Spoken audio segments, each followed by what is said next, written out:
कि उसी समय दरबार में आया वो सरदार।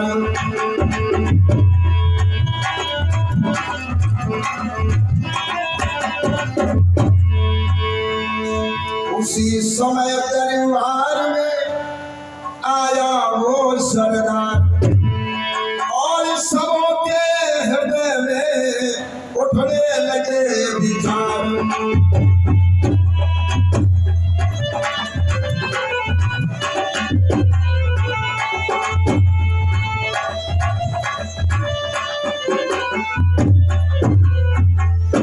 जब ये सरदार सत्राजित जाकर के पहुंचते बैठ गए, उसी समय जितने दरबारी हैं उन लोगों के हृदय में नाना प्रकार के विचार उठने लगे। लोग पांचा खेलते थे, खेलना भूल गए, टकटकी लगाए सत्राजित की तरफ देख रहे हैं। कुछ लोग धीमी स्वर में बात करते और कुछ लोग तेज उच्च स्वर में बात करते हैं।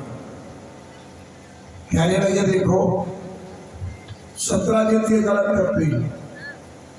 सत्राजित को ऐसा नहीं करना चाहिए कि अपना प्रभाव दिखाने के लिए आए हैं। प्रजा का ये नियम नहीं है कि राजा के सामने जाकर राजा को अपनी प्रभुता दिखाया। अब तो सभी इस बात को कहने लगे और जोर जोर कहने लगे। क्या कहते हैं? सब बोल उठे बेशक बेशक ये रब को शोभा दायक है। सब बोल उठे बेशक बेशक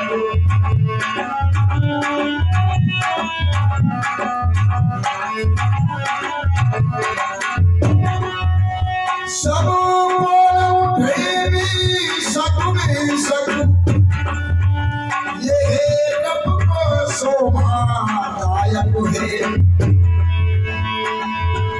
सत्राजित के वजूदी है, सत्राजित के वजी है मन। हर शाम तुम्हारे लायक है, सत्राजित के वजी है मन।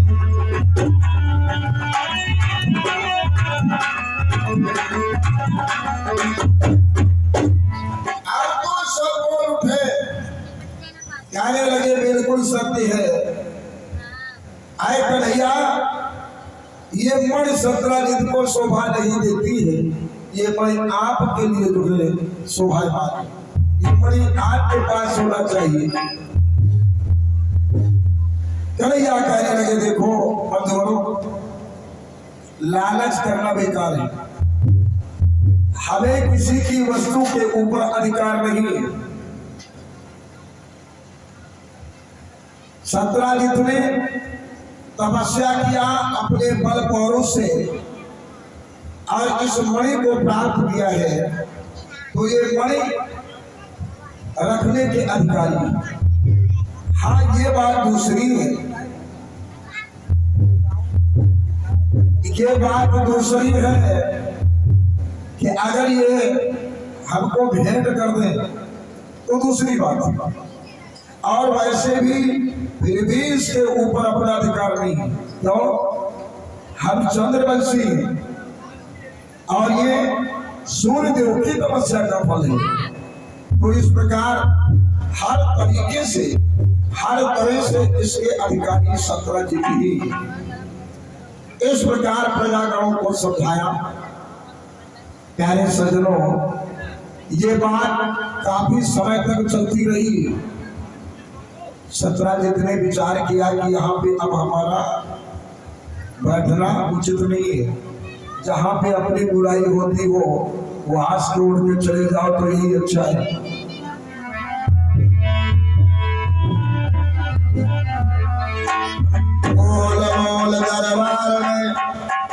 रही जरा सी देर, शतरंज चलता हुआ समझ समय का फिर।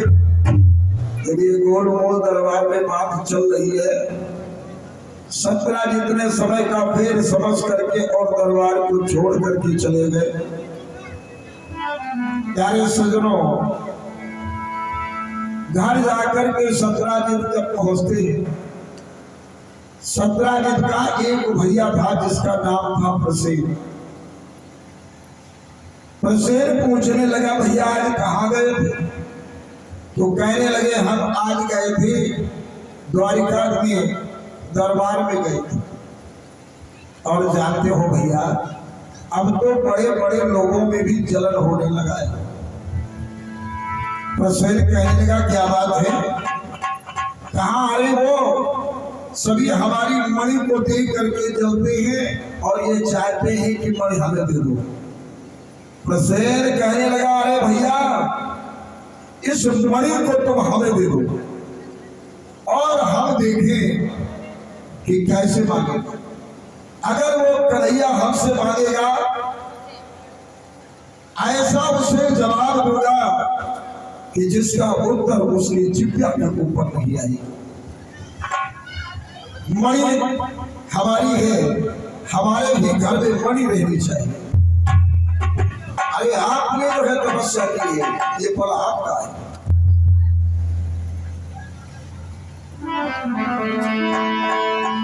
कहता है कि प्रसेन, अरे भैया, जहां सत्राजित ने मणि अपने भाई को दे दिया, मणि जहां प्रसेन के पास में आई, प्रसेन कहने लगा, मैं रखता हूं मुझसे मांगे, तब उन्हें पता चल जाएगा। एक ही करारे उत्तर न जवाब आएगा।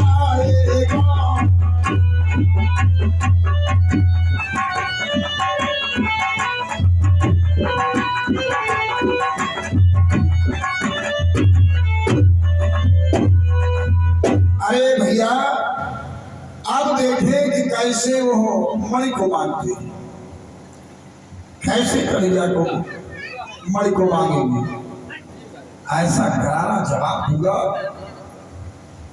जिसका उत्तर उनकी जुबान पे नहीं है। तो सुखदेव जी राजा परीक्षित से कहते हैं, राजन, इसी भांति कुछ देर तक बकता रहा प्रसेन, फिर अहेर के वास्ते और चला जोड़ कर से। इस प्रकार कुछ देर बकता रहा और इसके बाद में कुछ सैनिकों को साथ ले लिया और शिकार खेलने के लिए वन को चल देता है। तो जब वन में जाकर के पहुंचा, शिकार की तलाश करता है, गया है शिकार करने के लिए, लेकिन हुआ क्या? सुखदेव जी राजा परीक्षित से कहते हैं, राजन,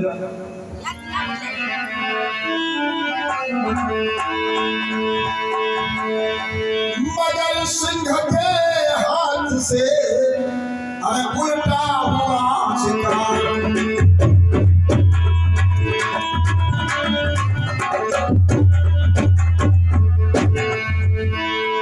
मगर सिंह के हाथ से उल्टा हुआ शिकार। ढूंढ ढूंढ चहु और सब लौट पड़े सरदार।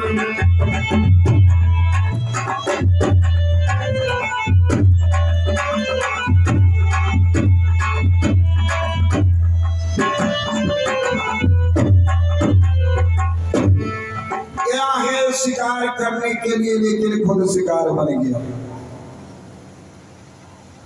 खुद शिकार बन गया। और इधर जो उसके साथी है, सैनिक है, इधर उधर ढूंढते हैं, ढूंढ ढूंढ करके हार गए, लेकिन फसेल का कहीं पता नहीं चला। लौट करके आते हैं, घर में आकर के ये जो है दुखद समाचार सुनाया कि पता नहीं राजन फसेल कहाँ को चले गए, कोई पता नहीं चलता है। अब क्या है प्यारे सज्जनों,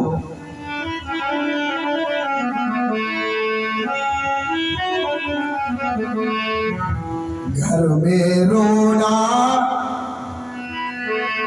पीटना मचा, टूटी आशा धारा है, घर में रोना पीटना मचा।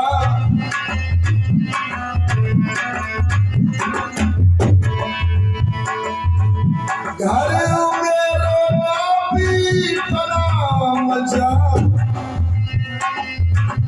टूटी आशा धारा है, सत्राजित कौशल देह हुआ, मोहन ने उसको मारा, देश सत्राजित कौशल देह हुआ।